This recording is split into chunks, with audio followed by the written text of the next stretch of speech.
Hey everyone, welcome back to another live community classroom with Michaels. Today we have Edie Eckman with us, ready for another exciting class. And we'll be making the crochet fair owl hat. My name is Lillian from Yarnspirations, and I'll be helping with any questions you might have during today's class. So feel free to ask questions in the chat here, and we'll be sure that Edie answers them. And while we're getting started, feel free to let us know where you're watching from. Thanks, over to you, Edie. Hi, everybody. Welcome back to Michael's class. I'm really excited to be here. We're going to be working on an intermediate hat today, and it has a whole bunch of techniques that we're going to be working on. So I'm going to sort of introduce you to each of the techniques. So I'm going to talk about the ribbing. I'm going to talk about something that I think is missing from the pattern that I want you to make a note about. And then we're going to talk about the split single crochet, which you may know as waistcoat stitch. It's a different way of doing a single crochet that makes it look a little bit more like knitting. So we'll spend a little time on that without worrying about the color chart, and then we'll move on to the color chart. So there are a bunch of different parts to this. Remember that it's an intermediate project, and you can always go back and look at the recording. So you probably aren't going to be able to exactly crochet along with me because there are too many parts to it, but you can always go back and look at the recording later. So let's get started, and let's switch to my hands for a minute. The first thing you'll see in the pattern is that it calls for ribbing, and what you're going to be doing, I'm going to be using all sorts of different colors, so don't get confused. You can use any colors you want.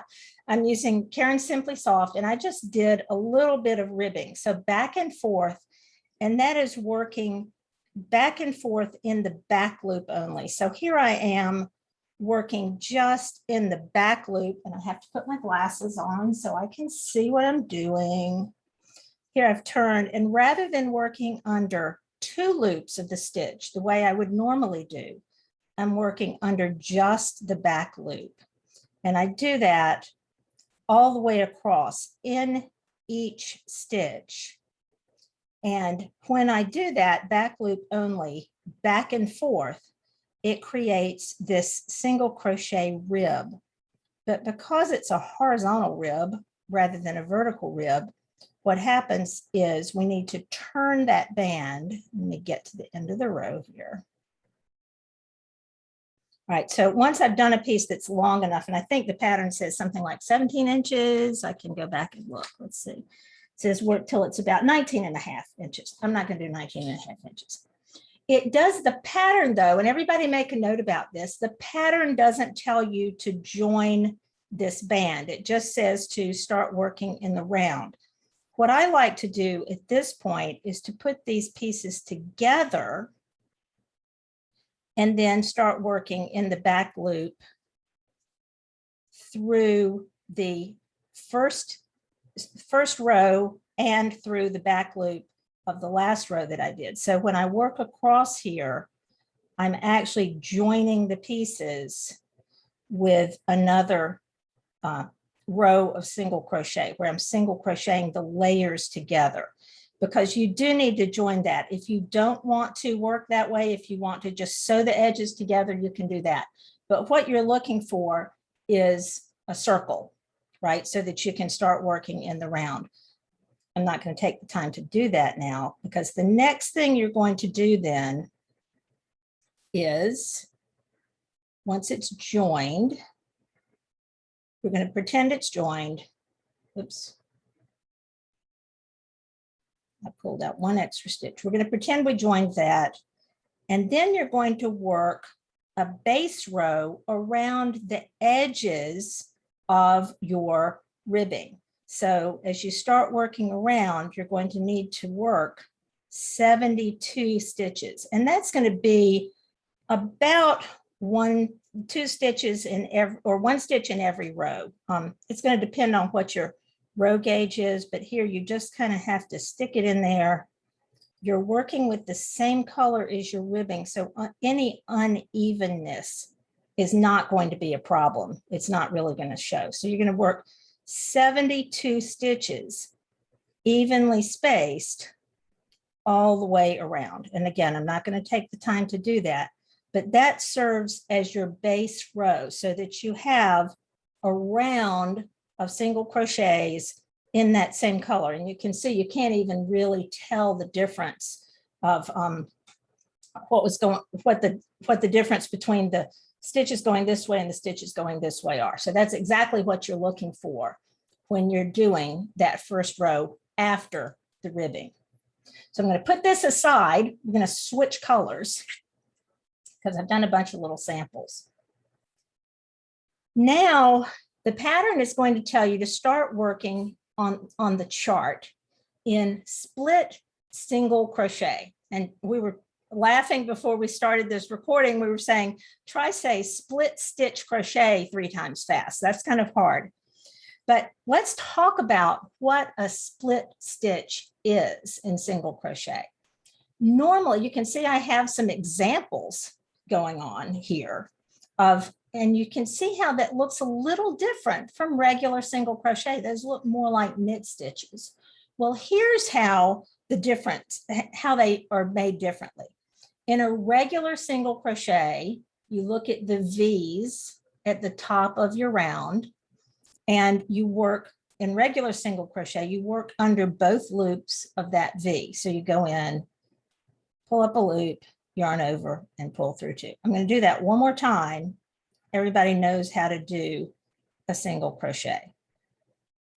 But that looks pretty much like what I've been doing. You see, I'm creating little single crochet stitches. That's fine. But the difference with split single crochet is in where I put my hook. Instead of putting my hook under that, I call it a V, a sideways V, if you will. Instead of putting my hook there, I'm going to split the stitch. Identify the V that is vertical. That's the front of the single crochet stitch. So not the one that's on top, but the vertical one. And you're going to put your hook right down through that vertical V and straight through to the back. Then do a single crochet. So I'm going to yarn over, pull up a loop, and yarn over and pull through 2. It's still a single crochet, but the difference is where I'm putting my hook. And sometimes you have to dig a little bit. You don't want to make your stitches too tight or you'll never get it in there. I'm actually using a hook that's one size larger than the pattern calls for because I found I was having too much trouble getting my hook in. Maybe I'm a tight crocheter. So a split single crochet is going in between the front of the stitch, between those 2 legs of the V. And like I say, sometimes you have to dig a little bit. One thing when I was practicing this, I want to give you a little warning about. Until you get used to doing it, it's easy to forget. I have been crocheting for so many years that I was doing this for a while and then I was watching TV and guess what? I started putting my hook under here.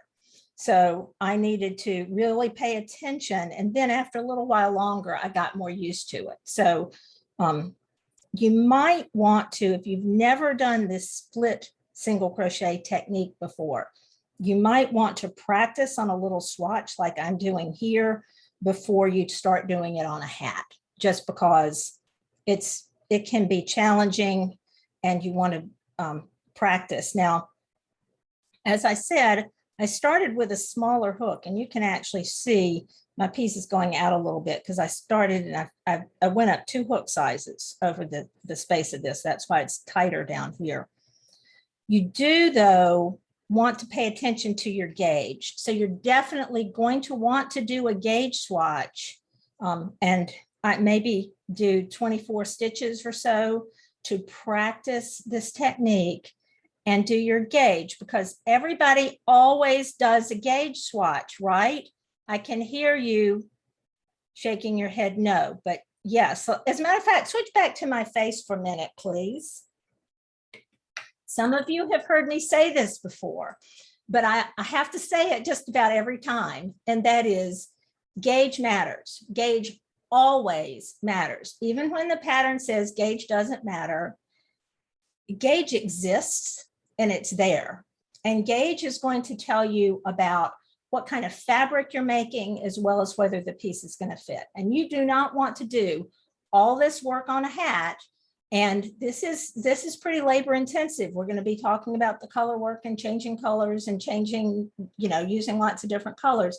You don't want to do all that work and then not be able to get the hat on your head, or conversely have it fall down over your face because it doesn't fit.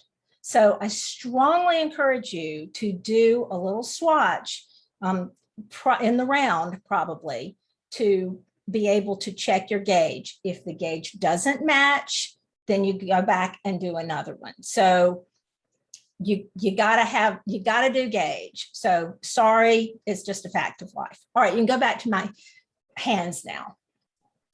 Can I pop in with a couple of comments? Absolutely. Kathy says, yes, I know gauge counts. I have a giant sock monkey because of hook size and the yarn used. And right. I also second what you're saying. I have a giant brioche hat that is like not wearable for anyone because I also didn't do a great gauge swatch. Right. So, it's kind of like what I would tell my kids, which is, like learn from my mistakes. Like you won't learn from my mistakes, but try to learn from my mistakes. I'm trying to keep you from making these mistakes. So it matters on hats, just like it does on anything else. And actually, if I see a pattern that says gauge doesn't matter, I'm kind of leery of the pattern because, it pretty much always matters. So, all right. So we're talking about going around and doing these split single crochets. Another thing you're going to notice about this split single crochet technique is that these are all right side rows or right side rounds. I'm working in the round so that the front of the stitch, the right side of the stitch, is showing all the time. Because here's what the wrong side looks like, which is actually not that different, but it's a little bit different. Okay, so generally speaking, when you see this split stitch technique, look, I said it, Lillian, split stitch technique. Generally, when you see it, you're going to see it worked in the round because that's what gets you that sort of knit look. Mine is also biasing a little bit. I can give it a little tug like this and have it straighten up. So if you see it biasing, you can just, give it a little tug. All right, so now let's talk about changing colors. Changing colors in split single crochet is really the same as changing colors in regular single crochet. And that is, I'm working with pink. I want to change to, yellow. I'm going to change to yellow. I'm going to change to this yellow. All right, so let's watch what happens when I change colors. Here I have finished a pink stitch. If I start working a yellow stitch, so I'm going to go in, I'm going to do my split stitch thing here. Pull up a loop. I want you to watch what happens to the pink loop on my hook. When I do this stitch, watch that pink stitch, that pink loop, come over and become the top of the stitch I just made. Can you see the pink is jumping over into the yellow? That's not a nice tidy color change. That's not how I want to change color. What I want to do is back up, and I'm going to back up one stitch. So what I'm going to do then, if I wanted that stitch to be yellow, on my last pink stitch, I'm going to go in, yarn over, and pull up a loop. But I'm not going to finish that single crochet with the pink, okay? It's just going to be, I'm going to stop right there before I finish the pink stitch, and I'm going to yarn over with the yellow stitch. So my new color is yellow. And I'm going to yarn over and finish that. So that stitch stayed pink. Can you see that it stayed pink? But now I have a yellow loop on my hook. So now when I do that next stitch, I yarn over and pull up a loop and then yarn over and pull through 2. And now my yellow stitch is all yellow. I don't have any pink trying to jump over and get in its face, right? So if I want to do another yellow stitch, I can do that. What if I want to do one more yellow stitch and then switch back to pink? Well, I can go in here, yarn over, pull up a loop, and stop. Because now I'm going to grab the pink to finish the stitch. That yellow stitch stayed yellow, but I changed to pink. Now that pink stitch is going to jump over and finish off my next, or that pink loop is going to jump over and finish that stitch. So that's how you get a clean color change. You have to think one step ahead of when you're going to be changing color. So having said that, I'm going to switch to the chart, but I'm going to stop and ask Lillian if there are any questions I need to answer at this point. Yes, please. That color change was beautiful, by the way. Thank you. Serious. Yeah. I also think yellow and pink together, I don't know if it's just me, but I kind of love that color combination because it's so playful. Yeah, doesn't that look great? I might just do my swatch in this. I was going to do it in blues, but we may stick with this. So no, okay. I love it. It's so fun. Okay, so we have a couple of questions here. One from Yvette asking, is this stitch also called the waistcoat stitch? Yes, it is also called the waistcoat stitch. So exactly, yes. Okay, good to know. And Mindy asked, are there any tricks to the split stitch, single crochet stitch? There's a tongue twister. Yeah, so I will admit that I haven't done a ton of it, but one thing that I think would be helpful is to have a hook that's fairly pointy at the end. You know, some hooks are more rounded than others at the tip. And I think because you're kind of digging down in there, now we call it a split stitch. I want to make it clear that we are just splitting that V right there. We're not actually splitting yarn. Like I don't want to split the yarn, but like I wouldn't want to go in and stick my hook through yarn, right? Like here, let's look at the back. You see how I'm about to split my yarn? I'm doing that on purpose now. You see how I split the yarn there? I would not want to do that. I just want to go through and make it a clean, going through the center. So you don't want to split the strands of yarn, you want to split the stitch. And it might help if you have a pointier hook. Again, you also want to not work real tightly. And if you're a really tight crocheter, you may find you want to go up a hook size. Also, when you make the stitch, make sure you're pulling that loop up far enough. Don't keep it way down here. Make it big enough, remembering that you're going to have to go through that middle part of the stitch next time. So doing this is going to make it harder than coming all the way up here. So, and like I say, I haven't done a ton of these, so I might have others after I've done some more practice. I got my yarn yesterday, so not much time to practice. It's lucky you're already a pro. We also have one question here from Bree. They ask, when joining the brim, do you go through both stitches or BL/FL of each end? Back loop, front loop. Yeah. So let me see if I can answer that. Because the pattern doesn't tell us, does it? So I'm definitely going to go through. So this was my foundation chain on this side, and I just worked. There's only one strand really because I didn't work through the back bumps of the foundation chain. And I know that Bree knows what I'm talking about. So one day we'll do a back bump session here, but I would go through just the back loop of the current row and the free loop of the foundation chain, if you have such a thing. Yeah.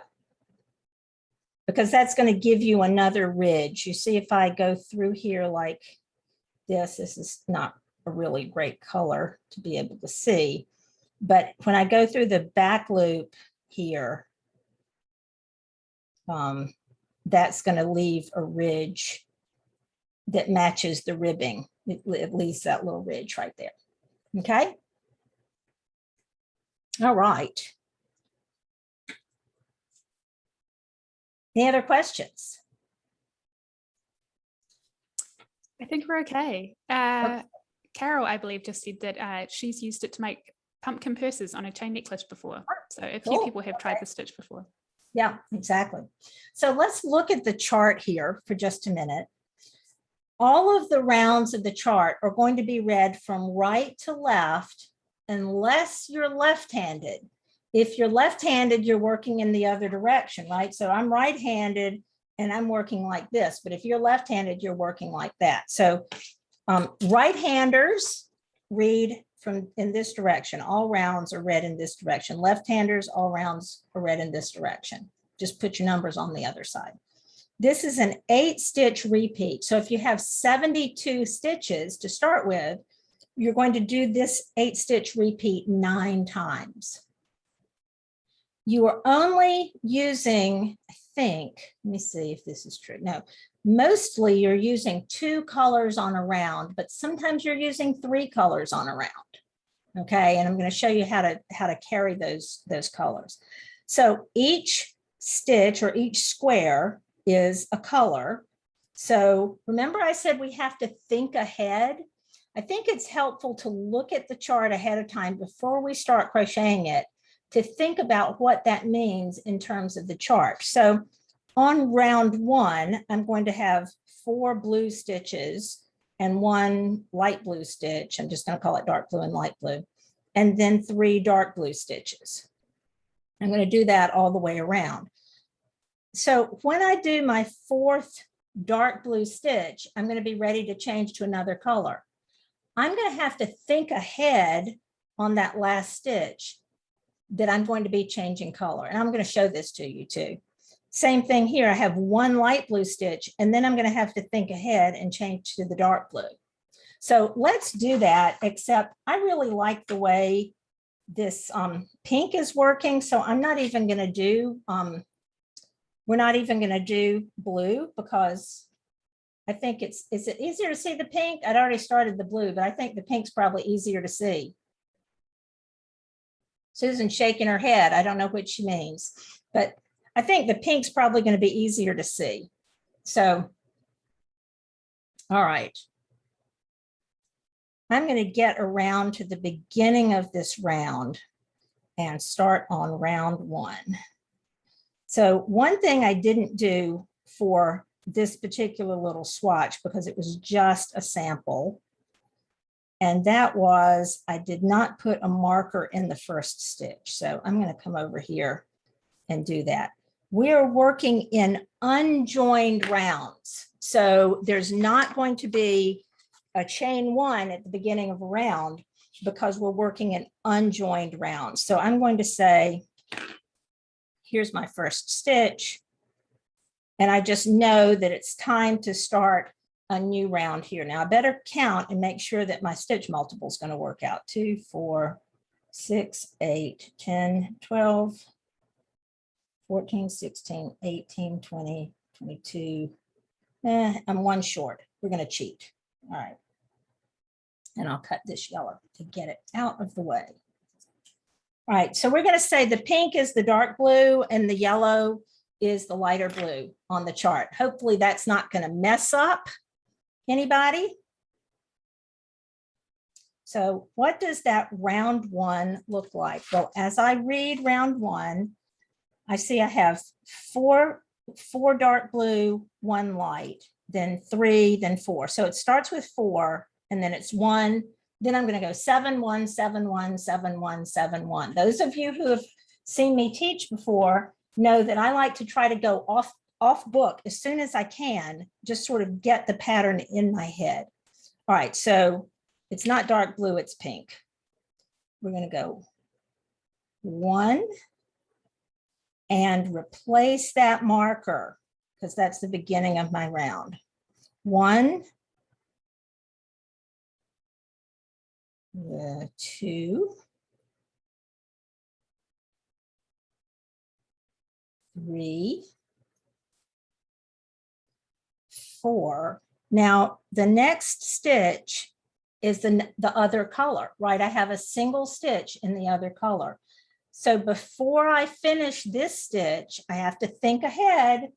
Before I finish this stitch, I need to change colors. So now I have my 4 pink stitches and I need to do my 1 yellow stitch or blue, whatever you want to call it. So I'm going to go in here, pull up a loop, but I have to think ahead again, right? Because what color is the next stitch? I need to change color.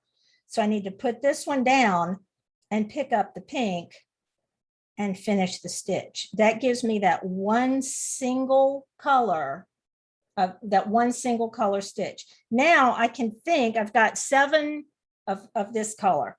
Well, what am I going to do with this yarn that I'm not using? I need to take it with me because I'm going to need it again. The 8th stitch needs to be yellow. So I have to get it around there. There are a couple of different ways you can do it. And honestly, when I was reading the pattern, I wasn't quite sure which way they meant for me to do it. It says carry yarn not in use loosely across top of work. Work next row over strand of yarn which is not in use. And I wasn't totally sure what they meant by that, so I tried a couple of different things. One thing you can do is the tapestry technique, which is actually working over that strand of yarn. So I'm going to go into the split stitch. Whoops, that was too tight. And I'm just laying that yarn across the top of the row and then doing the stitch.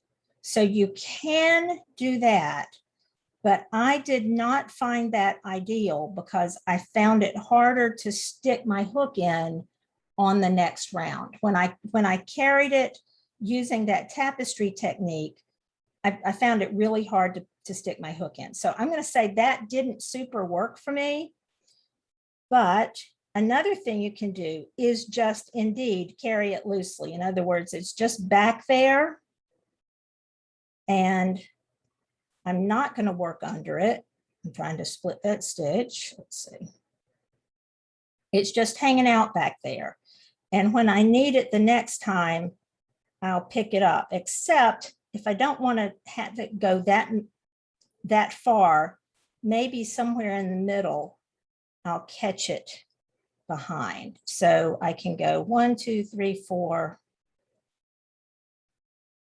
Maybe I will catch one strand like here. So now I'm just catching it under behind one stitch, 5, and then move it out of the way. 6. Whoops. I've been working too tightly and not with a pointy hook. 6, let's see, 1, 2, 3, 4, 5, 6. Okay, this is stitch number 7. Ignore those yellow stitches. They don't exist. We did those before. Now it's time for me to change colors again. So I'm going to come over here, take my yellow yarn, change color on the 7th stitch, do 1 yellow stitch, but change color because I'm having to read ahead, right? Because the next stitch after this yellow stitch is pink. That's why I'm changing color. So I'm going to do that all the way around. And there's 1, there's 2. I have to remember to be not as tight. 3,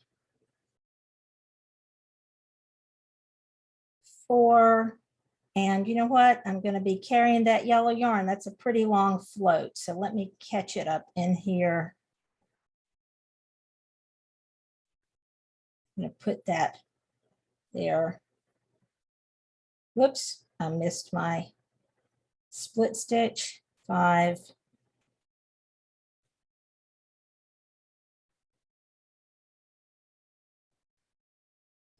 6. And 7. Whoops, but you know what's going to happen? I found myself doing this all the time last night. I actually did 1, 2, 3, 4, 5, 6, 7. Well, what have I done wrong? I forgot that I needed to change color. And I did this like a million times until I got used to it. And here I'm talking to you at the same time. So I'm just going to back out of that stitch a little bit till I have two loops left and change. And then I have a single yellow stitch, which means I need to change back to the pink. Ta-da. And then I'm going to end with, I have to look at my chart, 3 pink stitches. Okay, which is right. I did have the right number of stitches. 1, 2, oops, 2, and then 3. And here I am back at my beginning stitch again, at my stitch marker. So let's look at the next row. Oh, come on. I'm not usually tight, so I think it must be because I'm on TV. Can I say I'm on TV? This isn't really TV. I'm always saying I'm going on TV. All right, so here I am ready to start the next row. The next row starts with a light blue stitch. Well, whoops, or I should say a yellow stitch. Whoops, I wasn't looking at the next row yet because I'm going straight. I just finished the last row. So what I need to do is I need to back out of this stitch a little bit and turn it into yellow. Turn it into yellow. So now I've turned that stitch into yellow. So the first stitch of the row, round, it's a round, the first stitch of the round becomes a yellow stitch, but it's just a single stitch, so I have to turn it back to pink. So I put it in that split stitch thing, change it to pink, and put a marker in it. So now I'm going to go, let's see, how do I think of this second row without having to be a slave to the chart?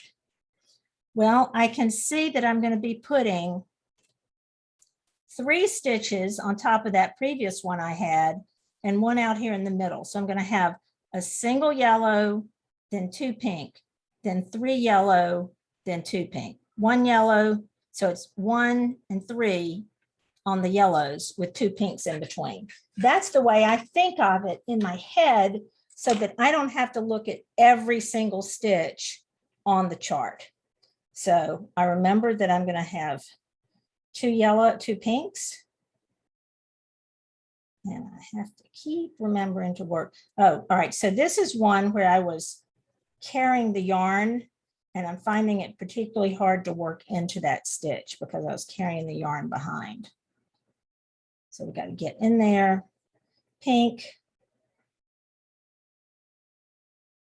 pink. That's my 2 pinks. Whoops. Maybe I need to work using a, probably need a larger hook, which I don't have handy. I might find it easier to use a knife grip, which is not what I usually do. Now, there's my 2 pink, but whoops, I need to back out because I needed to be thinking of turning it to yellow. So the next 3 stitches are going to be yellow. 1, 2, 3, but on the last stitch, I need to change it back to pink. Now, I'm carrying this pink across the back and it needs to stay pretty loose. When I carry it across the back like that, I need to keep that strand pretty loose. One of the things that the instructions might have meant, and again, I wasn't totally sure, is remember it said carry the yarn loosely across the back and then work into it on the next round. So here is where, let me go back up here. Can you see that float where I carried it across the back before. I had a long run of pink stitches and I just let the yellow stitch float across the back. So you might not want that long float, but one thing I can do, because I left it loose enough, I could try to do the next stitch. When I go in to the center, do that split, I actually go under that float and pull up a stitch. So now I have caught that float up in the stitch that I'm making. So that's another way to handle that. It's like two ways to catch those floats. You probably don't want to do it on every single round or every single stitch, but you could try that. So here I am, I've got, oops, I've got 2 pink stitches. I need to remember to make that a yellow stitch. Back it off. And you really do get into more of a rhythm. I'm trying to talk and show this to you at the same time. I'm not very good at that when I'm trying to pay attention to the stitch pattern.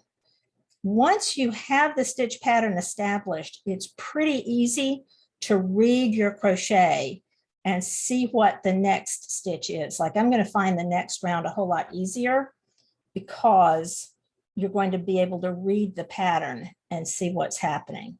So in this case, I could say, well, there's a long float. I'm going to stick my hook under all of it and catch it up there.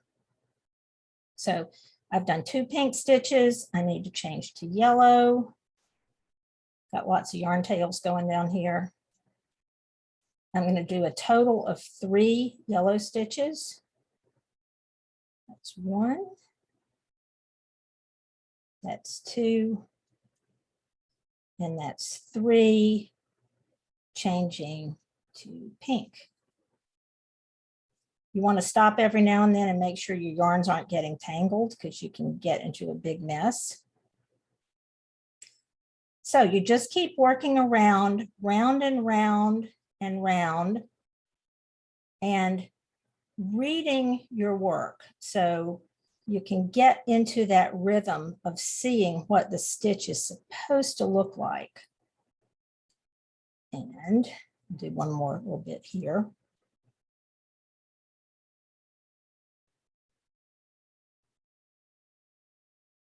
Right, so here you can see the pattern starting to develop. Here's one that I had done a little bit more of. You can see I had done the single little stitch here, and then you have the little kind of plus signs or crosses, whatever you want to call it. And then it starts getting, then you start having additional colors. So we'll change colors. I'm going to stop right here and let Lillian tell me if there are any questions I need to answer. Thank you. Yeah, we do have a few. I'll try and group the ideas together. Mm-hmm. Back up.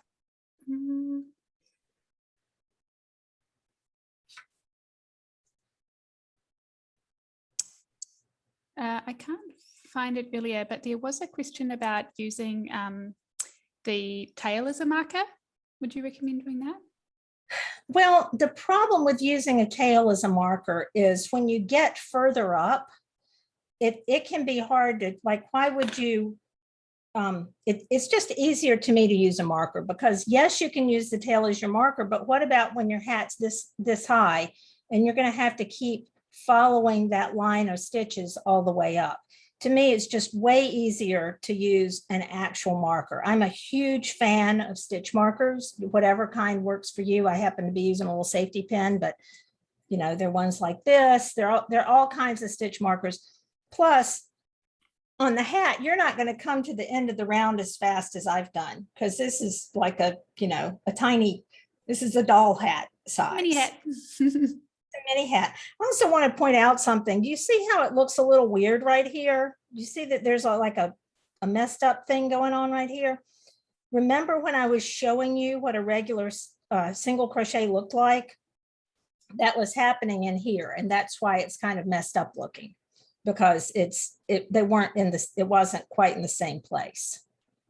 Okay, so if you forget, if when you're doing the work and you go, whoa, that looks weird, that's because you weren't paying attention and you did a regular single crochet instead of a split single crochet. Okay, so that can be kind of tricky. All right, so you do want to make sure that this is not a very stretchy hat. So whether or not you're doing stranding, like even if you were just making it regular, you know, solid color, this is not stretchy. Okay, this is, I'm pulling on the part. Can you see that it's not really pulling? It's not stretchy. So you definitely want, but it's definitely warm. It's very thick. So you definitely want to be sure that you're doing a swatch, because it's not going to stretch much to fit over your head. It'll stretch a little bit, but it's not going to go very far. So you also want to be careful when you're doing those floats that you're leaving a long enough float. Now, the nice thing about floats, even if you don't catch them, floats in a hat aren't nearly as much problem, because it's not like mittens. With mittens, when you have floats and you put your hand in, your fingers are going to get caught on them. But, you know, with a hat, you're just pulling it on your head. So that's not going to be a problem. Okay, so let's talk about, first of all, does anybody have questions about the changing of the color or the split single crochet? Yeah, so we did have, you've kind of touched on it already, but there was a couple of questions about the stretchiness and changing colors. So Luann said, when I crochet hats, they don't seem to be as stretchy as knit hats, and her kids didn't like them. Is she doing something wrong? And Bree replied saying that you said earlier that the pattern is, oh, sorry, that's a different question. But you've sort of tackled that about it. Monica said, catching the float color, would that make it hard to stretch the hat on the head? Yeah, it can. I mean, the float is going to make a difference, but this is still just not super stretchy. This pattern is double thick. Okay, when you're doing a split single crochet, you're actually creating a fabric. I'm sorry you can't feel it, but it's like double thick, because I'm going through, instead of, I'm going to go back to regular single crochet here for a minute. Instead of, you see how there's only one layer here that I'm doing. Whoops. Yeah, single crochet looks very sort of open now in comparison, doesn't it? Yeah, but when I'm going through a stitch, I'm like putting half the row on top of the previous row. So it's like they're overlapping each other. So single crochet is like, I'm trying to do it with my hands, like here's a row and here's a row, and they only overlap a little bit. Maybe I should do it this way. They only overlap a little bit, but this is more like they're overlapping like this. And so you get twice the layer rather than do it more like this. So it's just not as stretchy, but it's super warm. But that's why you really need, and it doesn't mean it's uncomfortable. It just means it's a different kind of fabric. One thing, would you switch back to my face, please? One thing that a lot of us don't think about when we're crocheting is that we are creating a fabric. We aren't doing, I mean, we are doing a single crochet or a split single crochet or double crochet or whatever. But what we are doing is creating a single crochet fabric. And fabric doesn't mean it has to be woven, right? Like my t-shirt is knit, that's a knit fabric. We're creating a crochet fabric. And depending on what kind of stitch we use and what kind of yarn we use and what our hook size is and what our gauge is, that's going to affect the kind of fabric we have. So this particular fabric is a really thick, really warm, cool looking, not cool, you know, not like cold, but like neat looking. Neat, can I even say that? That's like what my mother used to say. That's really neat. But it's a unique kind of fabric. And so you need to know that you need to do your swatch because you want it to fit over your head, but it's going to be super warm. Okay, if you live in Florida, this is not the hat for you when you're in Florida, okay, or South Texas. This is for your Michigan relatives, okay, or your Virginia relatives in the winter, whatever. So it's not that one fabric is better or worse than another. It's just what's appropriate for the thing you're making. So I don't know if that helped any. In terms of the kids not liking it, you're going to have to play with it and see what they like. I mean, it needs to fit, because if it's squeezing their little heads, they're not going to like it, but nobody's going to like that, right? So try it and see. It's a good idea to do a swatch and make sure you're getting the gauge. If you don't like the gauge, if you don't like the fabric you're getting, you can always change your gauge and use fewer stitches.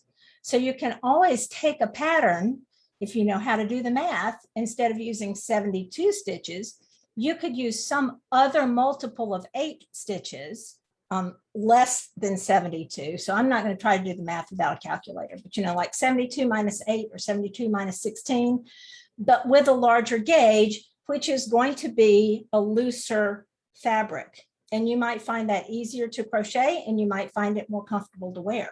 So don't be afraid to experiment and find a fabric that you love and adjust the pattern to fit you, because you are the boss of your crochet. There's not a rule that says you have to do exactly what the pattern says, because you know enough to go off on your own and do, you know, take the pattern as a suggestion, because nobody's going to come in and check and see if you did exactly what the pattern said. Did you know that? Did you know there are no crochet police? Because some people think they're crochet police and they're not. So, okay. I wanted to show you the decrease. All right, so you can switch back to my hands for a sec.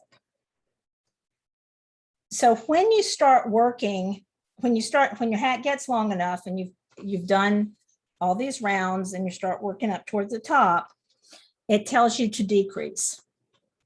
And it says SC2 TOG SPL. Ugh, what's that? Well, it's the single crochet, 2 together, split single crochet, split whatever. The instructions are right here on page 1.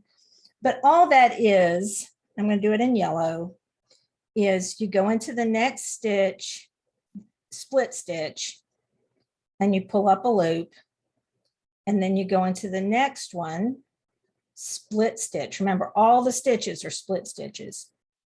Pull up a loop, and then yarn over and pull through all 3. So that's just your split decrease, your SC2 TOG SPL. So that is that's what you're going to do when you start shaping the top of the hat, is that split.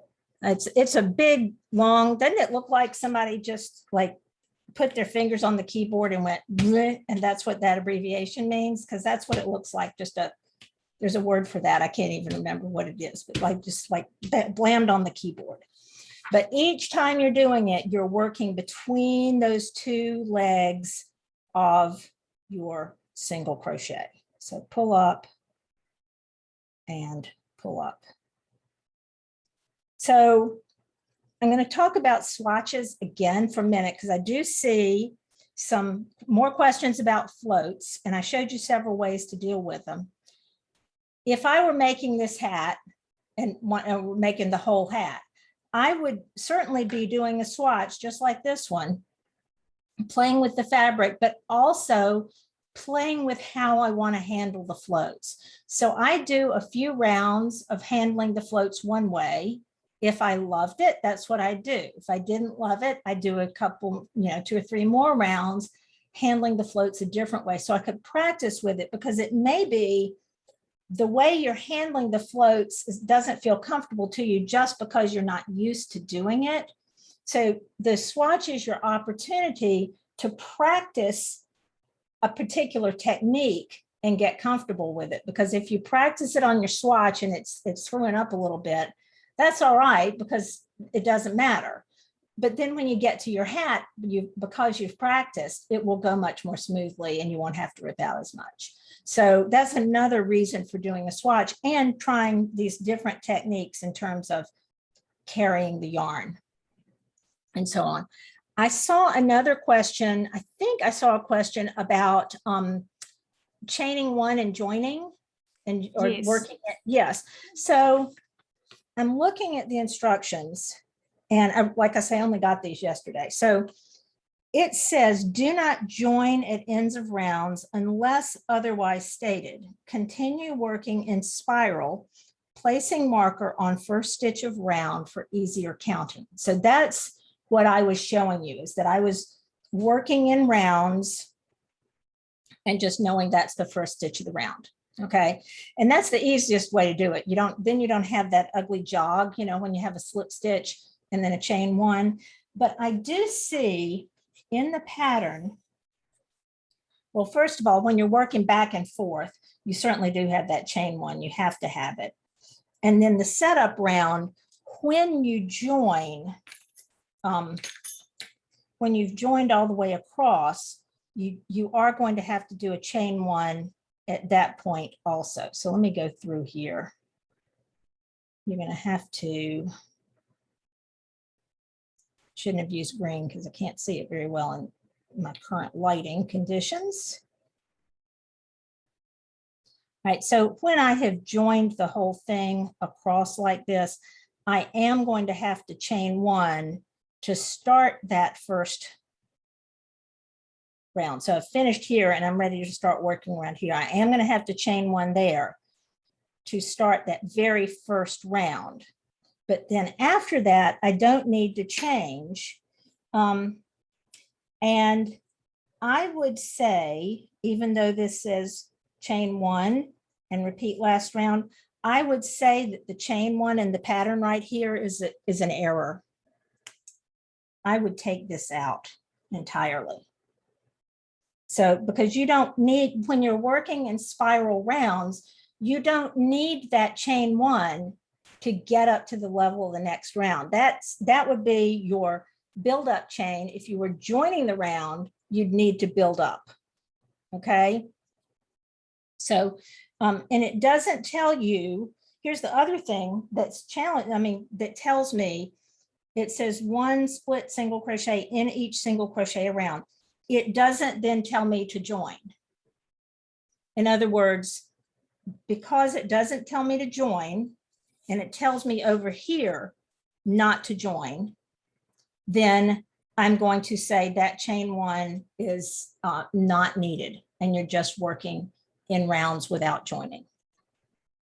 So I would work in rounds without joining, because none of these other rounds, they all say chain one, and then the only place it tells you to join, let's see, it tells you, okay, it does tell you to join. Interesting. Okay, never mind on these. I hadn't gotten that far. It doesn't tell you to join here, but it does tell you to chain one and join on all these rounds. So you do chain one and do the join on these rounds, because it says do not join at ends of rounds unless otherwise stated. So it's otherwise stating on here, but it's not on here. So I think the pattern's a little bit confusing, and you can certainly do anything you want. I would work in spiral rounds without joining, and I would actually work in spiral rounds without joining here too. I don't know why they started doing it, but maybe there's a reason. Maybe there's a reason they wanted you to at the top. So again, they're no crochet police. Nobody's going to know that you did it one way or another. Try it on your swatch and see what you think. Do you like doing it in join rounds, or do you not like doing it in join rounds? If you like the way it looks better in join rounds, then that's what you do. Okay, so the more you know, the better you can make your crochet look. So I switch back to my face, please. That's what I've got. I hope everybody enjoys this color work crochet. Get a big hook, a big pointy hook, and practice. And you may want to practice a bit before you actually start doing the crocheting of the hat, because you're going to have better luck. So before we finish up, can I ask you a quick question related to pointy hooks? Yes. What would you recommend for a pointier hook? What are you using today? Well, I'm using a Susan Bates hook, which is reasonably pointy. This one actually I think this pink one's pointier than this blue one. They're both Susan Bates hooks here. You just want to look at the end of the hook and to see, I don't know how well you can see those. Those are fairly pointy. There are some brands that are even pointier, but I can't tell you off the top of my head what they are. So just take a look at your hooks and see. But I know some are much more rounded than this. And on the subject of hooks, there's no one right hook for everybody. So have a variety of hooks and a variety of sizes, because you might have more luck with one particular brand over another for a particular project or with a particular yarn. Okay, and we have one last question here from Bree asking any tips on keeping the multiple color rounds from tangling? I just make sure that each time I'm doing it, I'm not extra tangling them, you know, that I'm picking up whichever way that I need to keep it from twisting around each other. So just paying a little bit of attention when you're doing that so that they don't get tangled. And if you notice they are getting tangled, go ahead and stop and fix them now rather than letting them get into a huge mess. And then this comes under the topic of do as I say, not as I do. Love it. I have a few of those as well. Yeah. One final question. I'm sorry, I'm just scanning for it.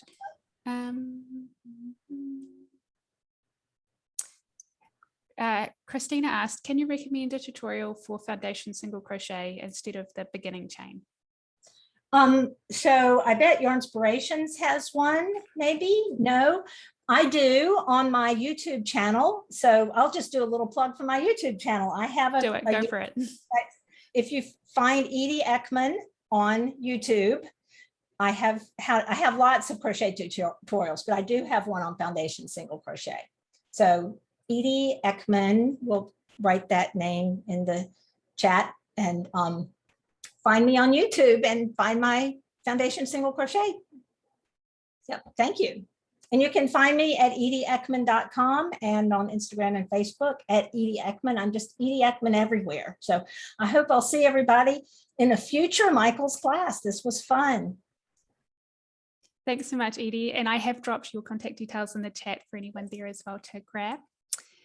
Thanks for joining us today, everyone, for this live community classroom with Michaels. And don't forget to share your work with #MakeItWithMichaels and #YarnsFo. And just a reminder that you can find more classes on michaels.com and the recording of today's class on michaels.com/classes. Thanks, Edie. Thanks, everyone.